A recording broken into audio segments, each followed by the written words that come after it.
प्रेम से बोलिए संतोषी माता की जय। आज है शुक्रवार और आज के दिन संतोषी माता की कथा सुनने से सभी प्रकार की मनोकामनाएं पूर्ण होती हैं, सभी प्रकार के कष्ट दूर होते हैं। तो आइए आज शुक्रवार के दिन सुने संतोषी माता की कथा। कथा आरंभ करने से पहले हमेशा की तरह आपसे आग्रह है, अगर अभी तक आपने चैनल को सब्सक्राइब नहीं किया है, पहली बार चैनल पर आए हैं तो चैनल को सब्सक्राइब करके बेल आइकन पर क्लिक कर लीजिए और अगर कथा पसंद आती है तो लाइक करके शेयर भी करिए। तो चलिए शुरू करते हैं संतोषी माता के व्रत की कथा।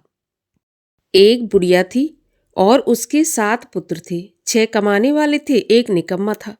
बुढ़िया माँ 6 पुत्रों की रसोई बनाती, भोजन कराती और पीछे से जो कुछ बचता तो 7वें को देती थी। परंतु वह बड़ा भोला भाला था, मन में कुछ भी विचार नहीं करता था। एक दिन अपनी बहू से बोला कि देखो, मेरी माता मुझ पर कितना प्यार करती है। वह बोली, क्यों नहीं, सबका झूठा बचा हुआ तुमको खिलाती है। तो वह बोला, ऐसा नहीं हो सकता, मैं जब तक अपनी आंखों से नहीं देखूंगा तब तक नहीं मान सकता। तो बहू ने हंसकर कहा, ठीक है, देख लोगे तब तो मान जाओगे। कुछ दिन बाद बहुत बड़ा त्योहार आया। घर में 7 प्रकार के भोजन और चूरमा के लड्डू बने। वह जांचने के लिए सिर दर्द का बहाना बनाकर पतला सा कपड़ा सिर पर ओढ़कर रसोई घर में सो गया और कपड़े में से सब देखता रहा। 6 भाई भोजन करने आए। उसने देखा माँ ने उनके लिए सुंदर सुंदर आसन बिछाए हैं। 7 प्रकार की रसोई परोसी और आग्रह करके उन्हें जिमाती रही और वह कपड़े में से सब देखता रहा। 6 भाई भोजन करके उठे तो माता ने उनकी जूठी थालियों में से लड्डुओं के टुकड़ों को उठाया और एक लड्डू बनाया। जूठन साफ कर बुढ़िया माँ ने बुलाया, उठो बेटा, 6 भाई भोजन कर गए, अब तू ही बाकी है, उठ भोजन कर ले। तो वह कहने लगा, माँ मुझे भोजन नहीं करना, मैं परदेश जा रहा हूँ। तो माँ कहने लगी, कल जाता हो सो आज ही चला जा। वह बोला, हाँ हाँ, मैं आज ही जा रहा हूँ। यह कहकर वह घर से निकल गया। चलते समय बहू की याद आई। वह गौशाला में उपले थाप रही थी। तो वहीं जाकर उससे बोला, हम जावे परदेश को, आवेंगे कुछ काल, तुम रहियो संतोष से, धर्म आपनो पाल। तो वह बोली, जाओ पिया आनंद से, हमरो सोच हटाए, राम भरोसे हम रहें, ईश्वर तुम्हें सहाय। देव निशानी आपनी देख धरू में धीर, सुध हमरी न बिसारियो, रखियो मन गंभीर। तो वह बोला, मेरे पास कुछ नहीं है, ये अंगूठी है सो ले लो और अपनी कुछ निशानी मुझे दो। तो वह बोली, मेरे पास क्या है, यह गोबर से भरा हाथ है।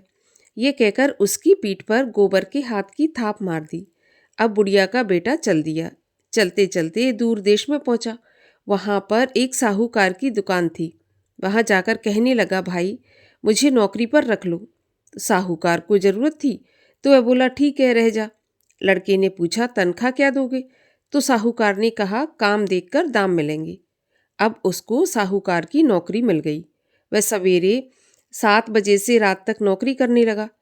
कुछ दिनों में दुकान का सारा लेन देन, हिसाब किताब, ग्राहकों को माल बेचना, सारा काम करने लगा। साहूकार के 7-8 नौकर थे। वे सब सोचने लगे कि यह तो बहुत होशियार बन गया है। सेठ ने भी काम देखा और 3 महीने में उसे आधे मुनाफे का साझेदार बना लिया। वह 12 वर्ष में ही नामी सेठ बन गया और मालिक सारा कारोबार उस पर छोड़कर बाहर चला गया। अब बहू पर क्या बीती सो सुनो। सास ससुर उसे दुख देने लगे। सारी गृहस्थी का काम करा के उसे लकड़ी लेने जंगल में भेजते। इस बीच घर की रोटियों के आटे से जो भूसी निकलती उसकी रोटी बनाकर रखती जाती और फूटे नारियल के खोपरे में पानी। इस तरह उसके दिन बीत रहे थे। एक दिन वह लकड़ी लेने जा रही थी कि रास्ते में बहुत सी स्त्रियां संतोषी माता का व्रत करती दिखाई दी। वह वहां पर खड़ी होकर कथा सुनकर बोली, बहनों, ये तुम किस देवता का व्रत कर रही हो और इसके करने से क्या फल मिलता है? इस व्रत के करने की क्या विधि है? यदि तुम अपने इस व्रत का विधान मुझे समझाकर कहोगी तो मैं तुम्हारा बहुत एहसान मानूंगी। तब उनमें से एक स्त्री बोली, सुनो, ये संतोषी माता का व्रत है। इसके करने से निर्धनता, दरिद्रता का नाश होता है और लक्ष्मी आती है। मन की चिंताएं दूर होती हैं। घर में सुख होने से मन को प्रसन्नता और शांति मिलती है। निपुत्री को पुत्र मिलता है। प्रियतम बाहर गया हो तो जल्दी आ जाता है। कुंवारी कन्या को मनपसंद वर मिलता है। राजद्वारी में बहुत दिनों से मुकदमा चलता हो तो खत्म हो जाता है। सब तरह सुख शांति हो, घर में धन जमा हो, पैसा जायदाद का लाभ हो, रोग दूर हो जाए और भी जो मनोकामना हो, सब इस संतोषी माता की कृपा से पूरी हो जाती हैं, इसमें संदेह नहीं है। वह पूछने लगी, ये व्रत कैसे किया जाता है ये भी बताओ तो बड़ी कृपा होगी। स्त्रियां कहने लगीं, 1.25 का गुड़ चना लेना, इच्छा हो तो 5.25 का लेना या फिर 11.25 का, अपनी सहूलियत के अनुसार जितना हो सके सवाया लेना। 1.25 से 5.25 तथा इससे भी ज़्यादा शक्ति और भक्ति अनुसार सवाया लेना।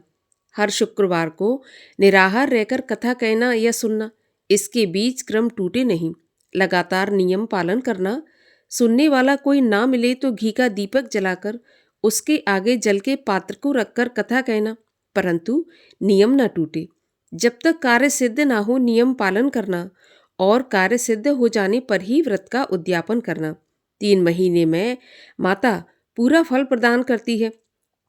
यदि किसी के खोटे ग्रह हों तो भी माता 1 वर्ष में अवश्य कार्य सिद्ध करती है। कार्य सिद्ध होने पर ही उद्यापन करना चाहिए, बीच में नहीं करना चाहिए।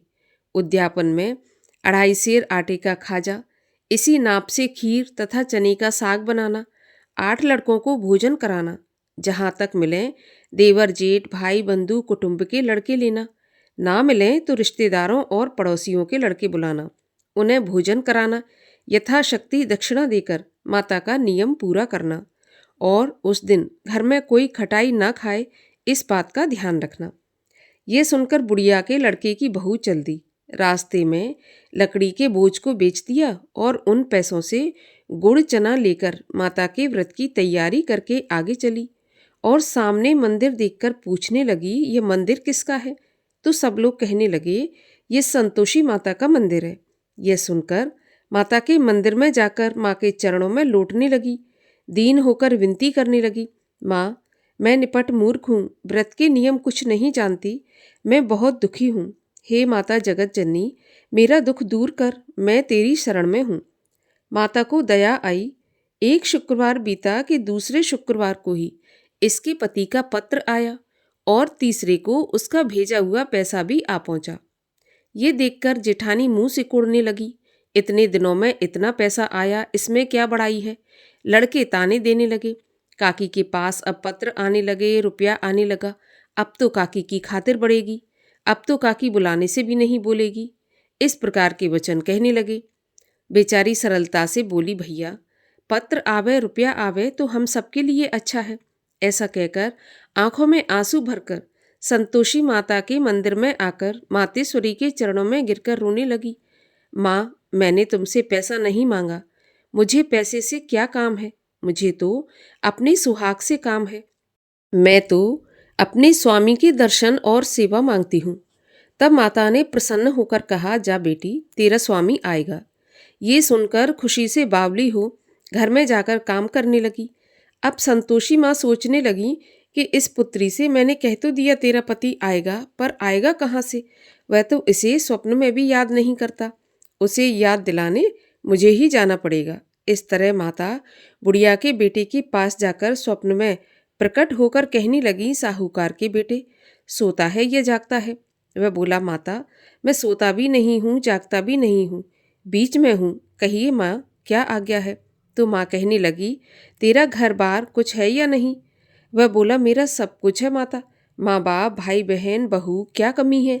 माँ बोली, भोले पुत्र, तेरी स्त्री घोर कष्ट उठा रही है, माँ बाप उसे दुख दे रहे हैं, वह तेरे लिए तरस रही है, तू उसकी सुध ले। वह बोला, हाँ माता, ये तो मुझे मालूम है, परंतु मैं जाऊँ तो जाऊँ कैसे? परदेश की बात है, लेन देन का कोई हिसाब किताब नहीं, जाने का कोई रास्ता नजर नहीं आता, कैसे चला जाऊं? माँ कहने लगी, मेरी बात मान, सवेरे नहा धोकर संतोषी माता का नाम ले, घी का दीपक जलाकर दंडवत करके दुकान पर जा बैठना। देखते देखते तेरा लेन देन सब चुक जाएगा, जमा माल बिक जाएगा, सांझ होते होते धन का ढेर लग जाएगा। वह सवेरे बहुत जल्दी उठकर स्नान करके संतोषी माता को दंडवत कर घी का दीपक जलाकर दुकान पर जा बैठा। थोड़ी देर में वह क्या देखता है कि देने वाले रुपया लाए, लेने वाले हिसाब लेने लगे। कोठे में भरे सामानों के खरीदार नगद दाम में सौदा करने लगे। शाम तक धन का ढेर लग गया। माता का चमत्कार देखकर उसका मन प्रसन्न हो गया और प्रसन्न मन से माता का नाम ले घर ले जाने के वास्ते गहना कपड़ा खरीदने लगा और वहाँ के काम से निपटकर घर को रवाना हुआ। वहाँ बहू बेचारी जंगल में लकड़ी लेने जाती है। लौटते वक्त माँ के मंदिर में विश्राम करती है। वह तो उसका रोज रुकने का स्थान था। दूर से धूल उड़ती देख वह माता से पूछती है, हे माता, ये धूल कैसी उड़ रही है? तो माँ कहती है, पुत्री, तेरा पति आ रहा है। अब तू ऐसा कर, लकड़ियों के 3 बोझ बना ले। एक नदी के किनारे रख, दूसरा मेरे मंदिर पर और तीसरा अपने सिर पर रख। तेरे पति को लकड़ी का गट्ठा देखकर मोह पैदा होगा। वह वहाँ रुकेगा, नाश्ता पानी बना खाकर माँ से मिलने जाएगा। तब तू लकड़ियों का बोझ उठाकर घर जाना और बीच चौक में गट्ठा डालकर 3 आवाजें जोर से लगाना। लो सासू जी, लकड़ियों का गट्ठा लो, भूसे की रोटी दो, नारियल के खोपरे में पानी दो। आज कौन मेहमान आया है? माँ की बात सुनकर बहू बहुत अच्छा माताजी कहकर प्रसन्न हो लकड़ियों के 3 गट्ठे ले आई। एक नदी के तट पर, एक माता के मंदिर पर रखा। इतने में ही एक मुसाफिर आ पहुंचा। सूखी लकड़ी देख उसकी इच्छा हुई कि अब यहीं पर विश्राम करें और भोजन बना खाकर गांव जाएं। इस प्रकार भोजन बना विश्राम कर वह गांव को गया। सबसे प्रेम से मिला। उसी समय बहू सिर पर लकड़ी का गट्ठा लिए आती है। लकड़ी का भारी बोझ आंगन में डालकर जोर से 3 आवाज देती है, लो सासू जी, लकड़ी का गट्ठा लो, भूसे की रोटी दो, नारियल के खोपरे में पानी दो।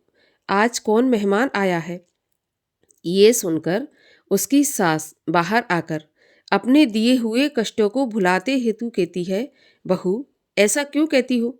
तेरा पति ही तो आया है। आ बैठ, मीठा भात खा, भोजन कर, कपड़े गहने पहन। इतने में आवाज सुनकर उसका स्वामी बाहर आता है और अंगूठी देखकर व्याकुल होकर माँ से पूछता है, माँ, यह कौन है? तो माँ कहती है, बेटा, ये तेरी बहू है।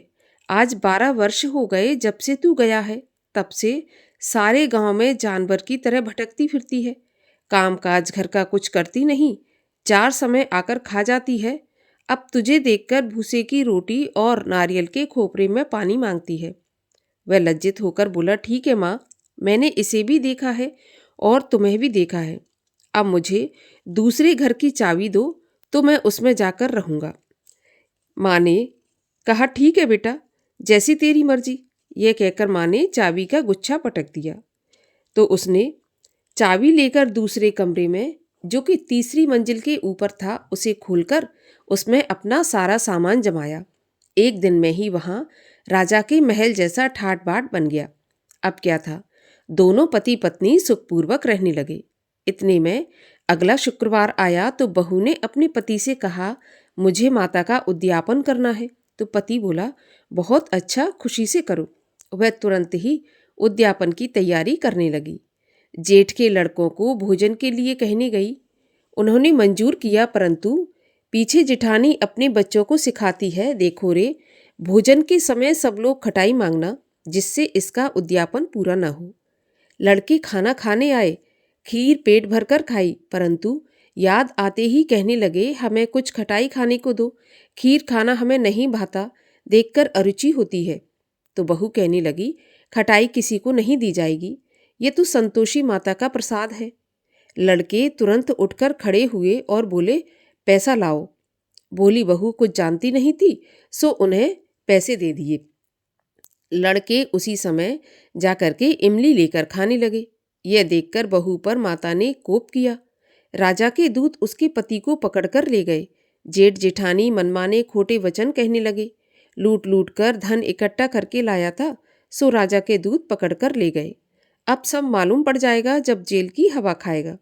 बहू से ऐसे वचन सहन नहीं हुए। रोती रोती माता के मंदिर में गई और बोली, हे माता, तुमने ये क्या किया? हंसाकर क्यों रुलाया? माता बोली, पुत्री, तूने उद्यापन करके मेरा व्रत भंग किया है। इतनी जल्दी सारी बातें भुला दी। वह कहने लगी, माता, भूली कुछ नहीं हूँ, ना ही कुछ अपराध किया है। मुझे तो लड़कों ने भूल में डाल दिया। मैंने भूलवश उन्हें पैसे दे दिए। मुझे क्षमा कर दो माता। मैं फिर से तुम्हारा उद्यापन करूँगी और अब ऐसी भूल नहीं होगी। तो माँ बोली, ठीक है, अब भूल मत करना। वह बोली, अब भूल नहीं होगी माँ। बताओ मेरे पति कैसे वापस आएंगे? तो माँ बोली, जा पुत्री, तेरा पति तुझे रास्ते में ही आता मिलेगा। तो वह घर को चल दी। रास्ते में उसे पति आता मिला। तो उसने पूछा कि तुम कहाँ गए थे? तब वह कहने लगा, इतना धन कमाया है तो उसका टैक्स राजा ने मांगा था, वही भरने गया था। वह प्रसन्न होकर बोली, भला हुआ, अब घर चलो। कुछ दिन बाद फिर शुक्रवार आया तो वह बोली, मुझे माता का उद्यापन करना है। तो पति ने कहा, ठीक है, करो। वह फिर से जेठ के लड़कों को भोजन के लिए कहने गई। तो जेठानी ने पहले तो एक दो बातें सुनाई और फिर अपने लड़कों को सिखा दिया कि तुम पहले ही खटाई मांगना। तो लड़के कहने लगे, हमें खीर खाना नहीं भाता, जी बिगड़ता है, कुछ खटाई खाने को दो। तो वह बोली, खटाई खाने को नहीं मिलेगी, खाना हो तो खाओ। ऐसा कहकर वह ब्राह्मणों के लड़कों को लाकर भोजन कराने लगी। यथाशक्ति दक्षिणा की जगह एक एक फल उन्हें दिया। इससे संतोषी माता प्रसन्न हुई। माता की कृपा होते ही 9वें महीने उसको चंद्रमा के समान सुंदर पुत्र प्राप्त हुआ। अब वह पुत्र को लेकर प्रतिदिन माताजी के मंदिर में जाने लगी। एक दिन माँ ने सोचा कि यह रोज आती है, आज क्यों ना मैं ही इसके घर चलूं, इसका घर देखूं तो सही। ऐसा विचार कर माँ ने भयानक रूप बनाया।